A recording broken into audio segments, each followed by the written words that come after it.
This story keeps getting more and more interesting with each part.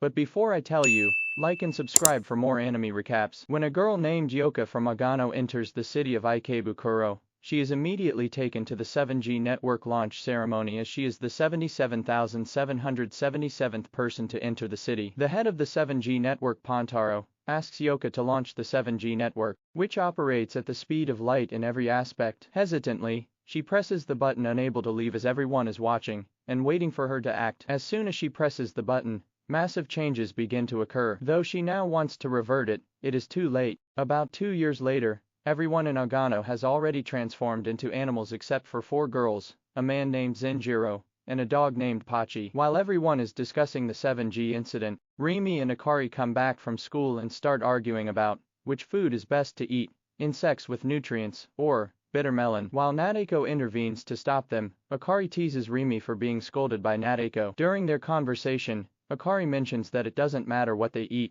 as everyone in Agano turns into animals when they reach 21 years and 3 months old. After that, a big bear among them says he loves meat over vegetables and sweet potatoes. As he describes the taste, flavor, and tenderness of meat, he spaces out for a second, loses his senses, starts roaring, and attacks Nadeko. In the right time, Shizuru arrives and punches the bear, bringing him back to his senses. Shizuru tells that the teacher held her back as he wanted to discuss her future goal of looking for Yoka. Meanwhile, a delivery truck arrives with food, necessities, and also comic books and a plant for the girls. Shizuru wants to join them but is told no, as the world outside Agano is worse than here. In the paper wrapped around the plant, Shizuru finds a picture of Yoka printed a month ago. She immediately takes the paper to Yoka's grandma, who is now a hamster. Seeing that her only granddaughter is alive, tears come to her eyes, making everyone feel sad. On their way back home, Akari mentions that a hamster's lifespan is very short, which angers Rimi, who tells Akari she needs to learn sympathy. However, Shizuru remains silent the entire way back home. At home,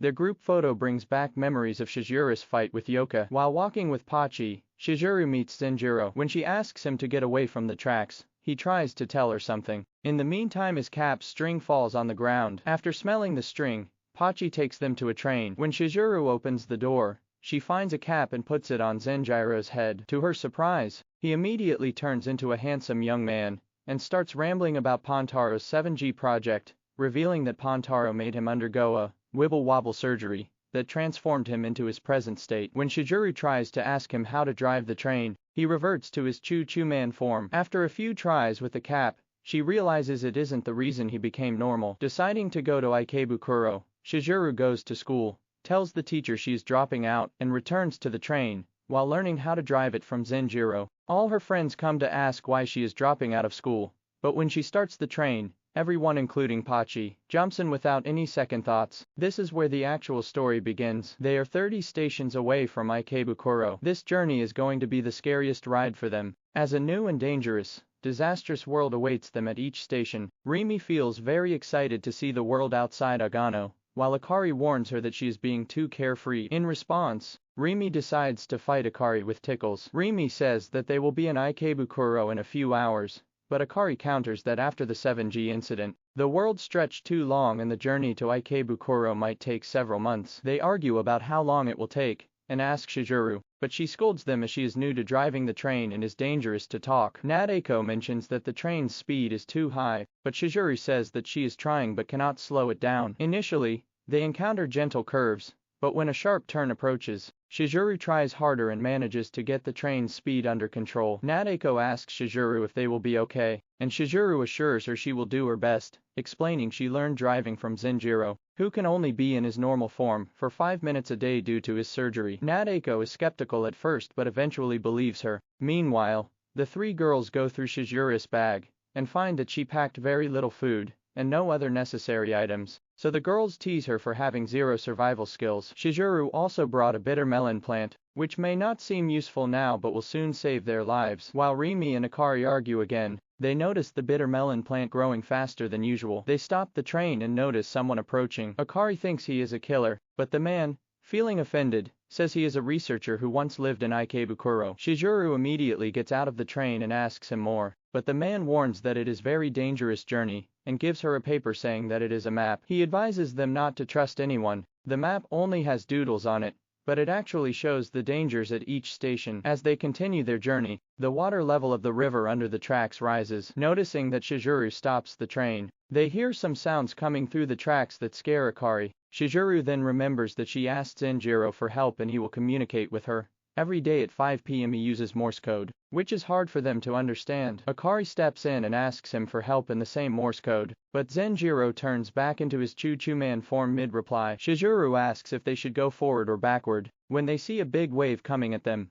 they decide to move forward. The wave destroys the tracks completely, leaving them no choice but to continue their journey to Ikebukuro. Along the way they stop at a station called Higashiagano, where they meet some people with mushrooms on their heads. One of them is Matsuda, a beautiful young woman, who tells the girls that they can rest in one of the empty houses, since their town's population is very small. However, Akari doubts her intentions. On their way, the girls talk about the food habits in Agano, where Rimi mentions that she hates bitter melon. Matsuda agrees, saying she also dislikes it. She takes them to a house with a steam sauna, where the girls are excited to have a refreshing time after so long, except for Akari, who declines. Akari sits on the lawn where she notices some people in the dark glaring at her. Meanwhile Matsuda brings lots of delicious food for the girls. Akari says that the residents seem suspicious, but the other girls say that they are very nice and innocent. While the girls are sleeping, Akari wakes up in the middle of the night to go to the restroom. Scared, she takes Pachi with her. When she sees some light coming through a window she hides in the bushes, where she overhears a man saying, "Outsiders are very dumb. They aren't suspecting a thing," and Matsuda responding, "They'll be joining us soon." Akari gets scared and slowly tries to go back but steps on Pachi,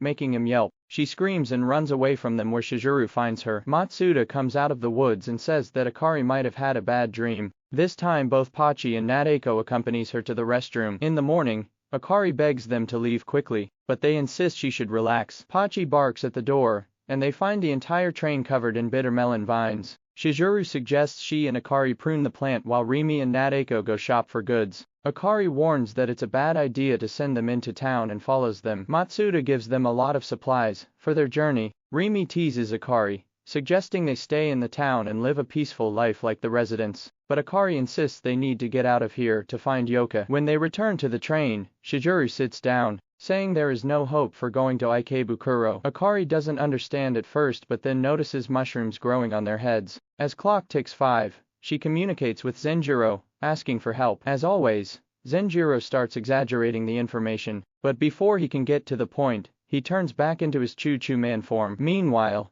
everyone in the town comes closer to the train, urging her to join them. Akari runs into the train and locks the doors. She tries to pull off the mushrooms from Chizuru's head, showing her the photo of Yoka to bring her back to her senses. Eventually, Chizuru regains her senses due to her love for Yoka, and together, they remove the mushrooms from the others. The residents surround the train, preventing them from leaving. Then Chizuru ties bitter melons all over herself, gets out of the train, and attacks the residents. While Chizuru tries to pull Matsuda's mushroom, Matsuda asks her to stop, saying it is her own choice to live this way, and that life like the mushrooms is more peaceful. But Chizuru says that she must find her friend in Ikebukuro. Matsuda then says they won't stop them, but hopes she never finds Yoka. As the girls continue their journey, Akari says that she is the reason they all got out of that place. Meanwhile, Pachi sniffs Akari, where she feels a bump on her back. While the girls are talking, Pachi keeps sniffing around Akari. Noticing this, Rimi asks if she hasn't changed her undies, which angers Akari and leads to an argument between them. Meanwhile, they stop at what seems to be a peaceful place, only to find it is not as serene as they thought. They encounter people, who have turned into goats,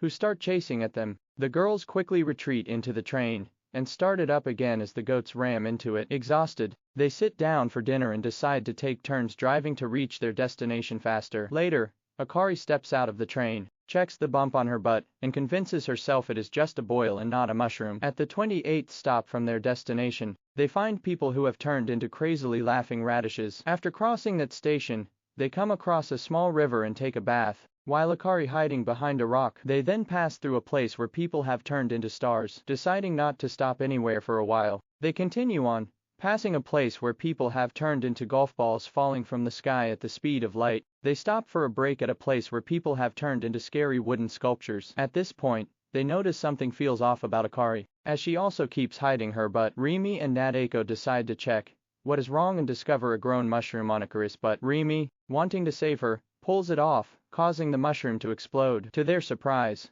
Akari starts acting even more unusual, as if she is high. Not knowing what to do, they ask Zenjiro for help. He tells them he knows a doctor who lives in Inuyama. They ask a man who has turned into a statue if he knows where Inuyama is, and he says it is 2 stops away, but doesn't know about any doctors. On their way, they encounter people who have turned into various types of organs. Finally, after reaching Inuyama, Rimi and Chizuru decide to find the doctor while Nadeko looks after Akari. They find a town, but to their surprise, it is very small, and the people are even smaller. Upon seeing them, the town's military starts attacking. Although the bullets don't hurt them, they cause Rimi and Chizuru to lose consciousness. This takes Rimi back to her childhood when she asked Akari for an easy way to study for an exam, and Akari jokingly suggested tearing the textbook and eating it like a sandwich. When Rimi and Chizuru wake up, they find themselves tied to a military helicopter. Subscribe for part 2, where the girls travel through cities where people turned into zombies, video game characters, and real-life magicians before they finally find their friend,